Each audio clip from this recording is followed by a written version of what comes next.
প্রিয় দর্শক, আসসালামু আলাইকুম। বগুড়া জেলার ধনুর থানা গোসাইবাড়ি ইউনিয়ন মানিকপুর খোকসাবাড়ি ওয়ার্ডের মরিচতলা হাটের পশ্চিম পাশে এই দেখুন, এই রাস্তাটা কি অবস্থা, পানি জমে আছে। বাড়ির পানি জমে এসে এই রাস্তা নষ্ট করছে এবং যাতায়াতের খুবই অসুবিধা। রাস্তার যে জমি আছে দুই পাশের বাড়িওয়ালারা বাড়ি করতে করতে একদম রাস্তার ধারে নিয়ে আসছে।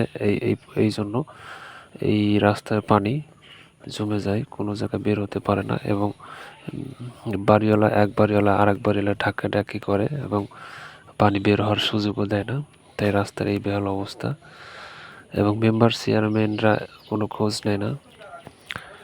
দেশের এই যদি ভোগান্তিতে চলতে থাকে তাহলে মানুষ যাবে কোথায়? অবশ্যই ভিডিওটা শেয়ার করে দিবেন, সাথে যেন আমাদের এলাকার মেম্বার চেয়ারম্যানরা এটা খোঁজ নেয় এবং এর একটা সমাধান করে, যেন মানুষ ভোগান্তি থেকে রেহাই পায়।